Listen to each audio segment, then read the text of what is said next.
तो दोस्तों फिर से स्वागत है आप सभी का एक और न्यू पोकेमॉन की वीडियो में। मैंने अपनी पिछली पोकेमॉन की हिस्ट्री वाली वीडियो में बोला था अगर उसमें अच्छा रिस्पांस मिला तो मैं अगला पार्ट जरूर लाऊंगा।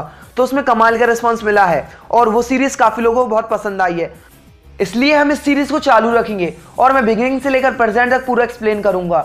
और जो साइड में वीडियो चल रही होगी तो वो हमारी पिछली वीडियो है, जिसने नहीं देखी है डिस्क्रिप्शन में लिंक है, वहां से जाके देख सकता है। और पिछली बार की तरह जितने ज़्यादा लाइक्स होंगे मैं उतनी ही तेज़ी के साथ न्यू वीडियो डाल दूंगा। तो बिना टाइम गवाए हम करते हैं इस वीडियो को स्टार्ट।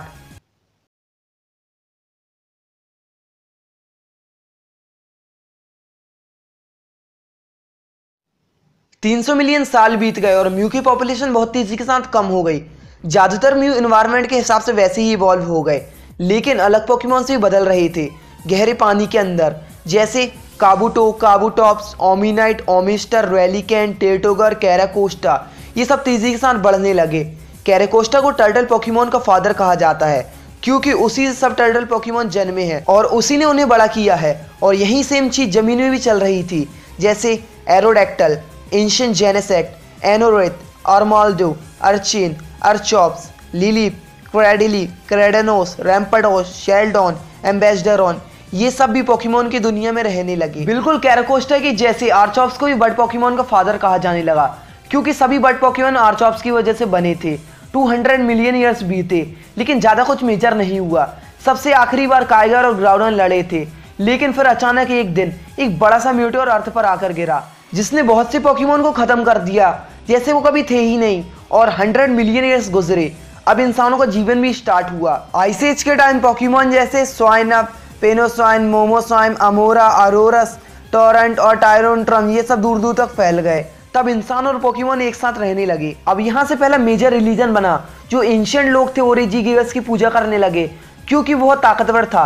पर कुछ समय बाद रेजिगिगस की ताकत सबको डराने लगी, तो उसने डिसाइड किया वो वहाँ से चला जाएगा बाकी के लेजेंडरी टाइटन्स के साथ। जब वो पोकेमॉन सील हो गए तो एंशिएंट लोगों ने गुफा में जादुई मंत्र लिख डाले इस आशा में कि किसी एक दिन का अच्छा पावरफुल ट्रेनर इस कोड को समझेगा और उन पोकेमॉन्स को लेगा। 7000 ईयर्स हुए। कुछ लेजेंड्स ने कहा था इसी समय में ओरिजिनल ड्रैगन पोकेमॉन दो हिस्सों में बट गया था। वो ओरिजिनल ड्रैगन पोकेमॉन रेशरम और जैकरोम का फ्यूजन था। इस बेमिसाल ताकतवर ड्रैगन पोकेमॉन का इस्तेमाल दो भाई यूनिवर रीजन को बनाने के लिए करना चाहते थे, पर हर भाई की अलग सोच थी और अलग जिंदगी भी। एक सच्चाई भी भरोसा करता था और दूसरा वाला अपने आइडियल्स में। इसलिए वो दोनों आपस में ही बहस करने लगे और लड़ने लगे कि कौन है सही। तो वो अल्टीमेट ड्रैगन पोकेमॉन अलग हिस्सों में बट गया।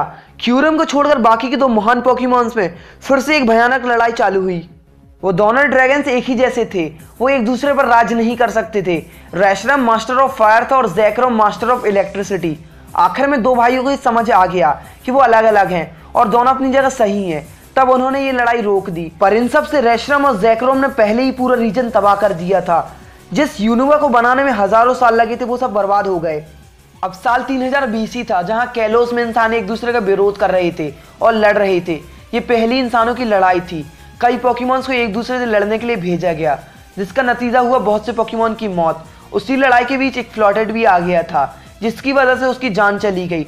कुछ समय बाद उसके ट्रेनर को वही फ्लोटेड मिला। वो उसी का ट्रेनर था जिसका नाम था किंग एजी। उसे देखकर बहुत दुख हुआ और उसने एक बड़ी मशीन बनाई जिससे वो अपने प्यारे पोकेमॉन को वापस जिंदा कर सके। फ्लोटेड जिंदा हो गया, पर उस ट्रेनर ने उन सभी को माफ नहीं किया था जिनकी वजह से पूरी पोकेमॉन की लड़ाई हुई थी और जिसकी वजह से उसके पोकेमॉन को चोट पहुंची थी। उसने उस बड़ी मशीन को एक अल्टीमेट वेपन में बदल दिया जिसके अंदर अलग अलग पोकेमॉन्स की ताकत थी उन सब लोगों को खत्म करने के लिए जिन्होंने ये किया था। पर उस हमले में इतनी ताकत थी कि सब खत्म हो गया, यहाँ तक कि वो स्पेस तक गया और यूनिवर्स को कई हिस्सों में बांट दिया। उसी में से एक यूनिवर्स जहाँ वो अटैक लगा था वहाँ के नॉर्मल स्टोन उस पावर की वजह से मेगा स्टोन्स में बदल गए, और एक जहाँ उस वेपन ने फायर नहीं किया था इसलिए वो नॉर्मल स्टोन्स मेगा में नहीं बदले। फिर 1000 साल बीते। लगातार यूनिवर्स में मेटियोर शावर हो रही थी। बड़े बड़े मेटियोर्स लगातार लोगों और उनके घरों पर गिर रहे थे जिससे उनके घर एक मेटियोर फॉल में बदल गए। इन मेटियोर्स में बहुत ज़्यादा नेचुरल एनर्जी थी और वो नेचुरल एनर्जी बहुत शक्तिशाली थी। उसने उठा दिया काइगर और ग्राउडन को।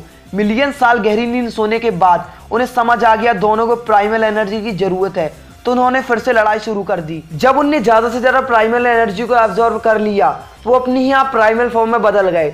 अब दोबारा पोकेमॉन वर्ल्ड खत्म होने की कगार पे आ गया। तब एंशिएंट लोगों ने प्रार्थना शुरू कर दी कि कोई इस लड़ाई को आके रोक दे।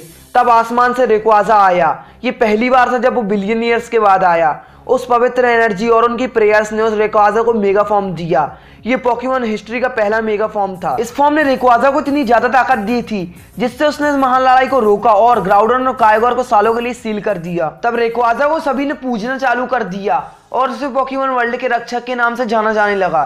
2000 साल हुए। साल था 100 BC। ब्राश टावर जमीन से ऊपर तक पूरा जल रहा था, जिसके अंदर 3 पोकेमॉन मारे गए और उन 3 पोकेमॉन को बहुत माना जाता था। तब वहां हो आया और अपनी पावर से उन्हें दोबारा जिंदा किया और लेजेंडरी बीस्ट में बदल दिया, जिनका नाम था सुइकून, एंटाई और राइक्यू। अब पूछोगे अगला कौन है, तो ये मैं बताऊंगा अगली वीडियो में, क्योंकि वो रिसेंट हिस्ट्री एरा होगा जिसमें हाल ही के टाइम की हिस्ट्री होगी। तो मुझे आशा है आप सभी ने ये वीडियो एंजॉय की होगी, तो लाइक जरूर करके जाना, क्योंकि इसे बनाने में दोस्तों बहुत टाइम लगा है और मेरे एग्जाम्स भी हैं, तो इसलिए कर दो। और जितने ज़्यादा लाइक्स होंगे मैं उतने ही जल्दी नेक्स्ट एपिसोड डालूंगा। और चैनल पसंद आए हो और आप न्यू हो तो सब्सक्राइब जरूर करके जाना। और आप सभी के लिए एक सवाल, आपका कौन सा फेवरेट एंशिएंट पोकेमॉन है, बताओ मुझे नीचे कमेंट्स में। तो मिलते हैं हम अगली वीडियो में, तब तक के लिए गुड बाय।